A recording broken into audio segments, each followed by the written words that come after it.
Salam, növbəti önəmli mövzularımızdan biri Amerika Birləşmiş Ştatları 1920-30-cu illərdə və yaxud da Amerika Birləşmiş Ştatları 1-ci Dünya Müharibəsindən sonraki dövrdə. Bu mövzumuz da diqqət tələb edən mövzulardandır, abituriyentlər üçün ən önəmli mövzulardan biridir. Biz bildiyimiz üzrə Amerika Birləşmiş Ştatları 1914-18-ci illərdə Dünya Müharibəsi gedişatında, daha dəqiq desək, müharibəyə gec daxil oldu, yəni 1917-ci ildə və müharibədən qalib kimi çıxdı. Dünya Müharibəsinin ABŞ üçün nəticələri: 1. Müharibəyə gec qatıldığı üçün, həmçinin ərazisində heç bir hərbi əməliyyat getmədiyi üçün, həmçinin ən az itki verənlərdən olduğu üçün və həmçinin döyüşən tərəflərə borca pul və silah-sursat satdığı üçün ən çox gəlir əldə edən dövlət oldu. Belə ki, ABŞ Dünya Müharibəsinə qədər Avropadan məhsul alan ölkə idi, lakin müharibə onun taleyini dəyişdirdi. O, Avropaya məhsul satan ölkəyə çevrildi. Həmçinin müharibə içərisində onun beynəlxalq nüfuzu gücləndi. Həmçinin müharibədən sonra artıq dünya ticarətində, daha doğrusu dənizçilikdə ABŞ Böyük Britaniya ilə artıq şəriklik olmağa başladı. Həmçinin Amerika Birləşmiş Ştatlarının məhsullarına Avropada tələbat çoxalmış oldu. Qeyd etməliyik ki, müharibə dövründə ABŞ-nin prezidenti Woodrow Wilson idi. Hakimiyyət illəri 1913-1920-ci il. Woodrow Wilson Demokratlar Partiyası. Qeyd etməliyik ki, ABŞ hər iki müharibə zamanında, həm Dünya Müharibəsində, həm də İkinci Dünya Müharibəsinin zamanında onun prezidentləri Demokratlar Partiyasından idi. Woodrow Wilsonun dövründə ABŞ 1917-ci ildə müharibəyə daxil olur və müharibədən qalib kimi çıxmış oldu və müharibədən sonraki beynəlxalq münasibətləri tənzimləmək üçün ABŞ-nin də aktiv iştirak etdiyi Versal konferansı keçirildi 1919-1920-ci illərdə Fransa paytaxtı Paris şəhərində. Woodrow Wilson Versal konferansında istədiyini tam olaraq ala bilmədi. Həmçinin Woodrow Wilson dövründə 20-ci illərin əvvəllərində gəlir vergisi azaldıldı və bunu görə də iqtisadiyyatda canlanma baş verdi.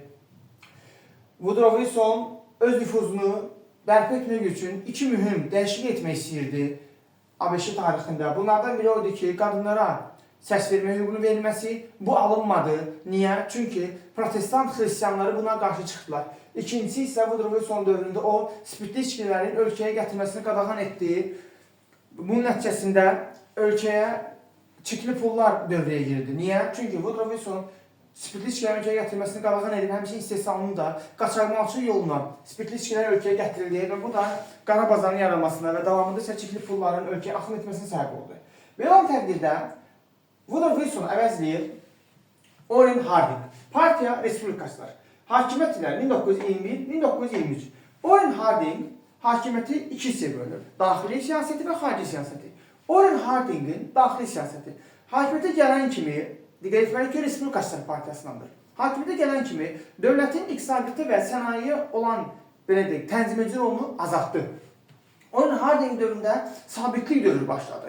Müharibədən sonraki sabitlik dövrü Orrin Hardingin dövrünə təsadüf olunur başlaması. Həmçinin Orrin Hardingin dövründə o təklif edirdi ki, büdcə gəlirlərinin israfını qarşısına almaq lazımdır. Bu Orrin Hardingin daxili siyasətdir. Bir daha deyim, dövlətin iqtisadiyyatı və sənayeyə təsirini azaltdı. Sabitlik dövrü başladı onun dövründə. Həmçinin büdcə gəlirlərində olan israfın qarşısını almağı təklif etmişdir.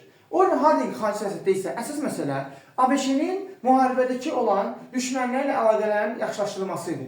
Ona görə də Orrin Harding dövründə Almaniya ilə müqavilələr imzalandı. Həmçinin Orrin Harding, Woodrow Wilson'un o Versal konferansında ABŞ üçün tam əldə edə bilmədiyini Orrin Harding Washington konferansında 1922-ci ildə əldə etmiş oldu.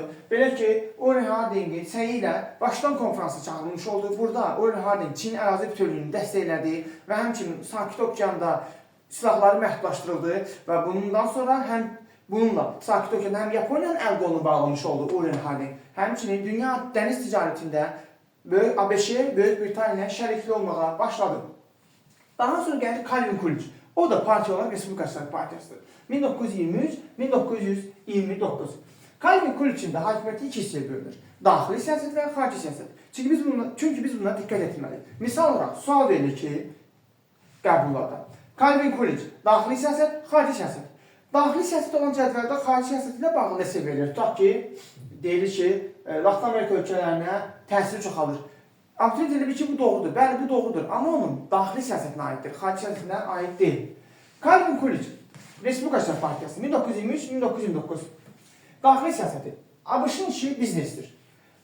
Onun bir növ devizi belədir ki, ABŞ-ın işi biznesdir. Hakimiyyətə gələn kimi dövlətin iqtisadiyyatı və sənaye onun təsirini aradan qaldırmış oldu və onun iddiasına görə dövlət iqtisadiyyatı tənzim etməməlidir.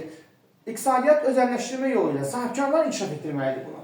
Onun dövrü çiçəklənmə dövrüdür. Çünki 20-ci illərdə ABŞ iqtisadiyyatının birdən-birə sürətlə inkişafıdır.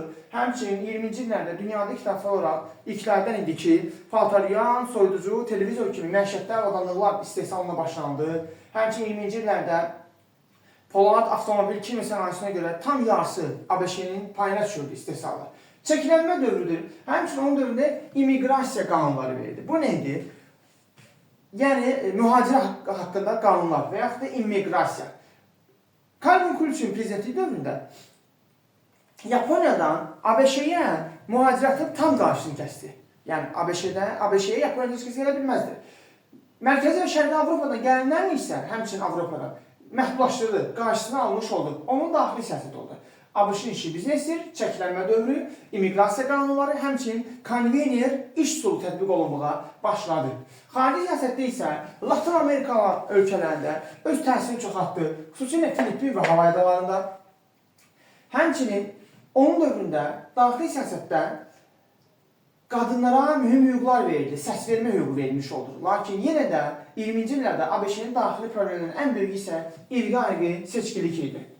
Daxili siyasət ABŞ-ın işi biznesdir, çəkilənmə dövrü, immiqrasiya qanunları, həmçinin deyə bilərik konvener iş üsulu, qadınlara səs vermə hüququ, irqi seçkilik. Xarici siyasətdə isə Latin Amerika ölkələrinə, xüsusilə Latin Amerika ölkələrinə təsiri çoxaldı, həmçinin Filippin və Havay adalarında da onun nüfuzu çoxalmış oldu ABŞ-nin.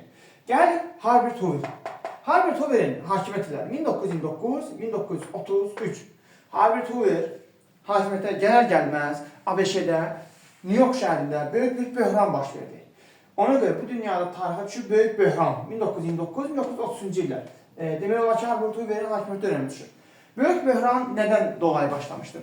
Belə ki, Amerikalılar banklardan borc alaraq qiymətli kağızlar, birjalardan istiqrazlar alırdılar. 1929-cu ildə New York birjası çöktü. Əslində böhranın yaranmasının səbəblərindən biri həddindən artıq məhsulun çox istehsal olması idi ABŞ-də. 1929-cu ildə bir gecəyə New York birjası çöktü, inflyasiya yarandı və qiymətli kağızlar dəyərdən düşdü. Nəticə itibarilə əhali bankdan aldığı kreditləri qaytara bilmədi və banklar da çökmüş oldu ki, bu da böyük bir böhrana səbəb oldu və böhran daha sonra tez bir zamanda Avropaya da sıçramış oldu. Herbert Hoover dövründə əsas məqsədləri işsizliyi aradan qaldırmaq, böhranın qarşısını almaq idi və həmçinin yeni inzibati orqanlarını formalaşdırmaq idi. Hoover'in prezidentliyi dövründə iqtisadçı alim John Keynes bir plan irəli sürdü. Bu deyilir Keynes planı. Keynes planına görə deyilirdi ki, tənzimedici rolu oynamalıdır dövlət. Tənzimedici rolu oynamalıdır dövlət. Lakin Herbert Hoover Respublikaçılar Partiyasından olduğu üçün bu təsdiqlənə bilməlidir. Çünki niyə? Tənzimedici rolu dövlət oynayır əsasən demokratlarda. Ona görə Hoover getməli oldu və hakimiyyətə çıxdı Franklin Roosevelt 1933-1945-ci illər.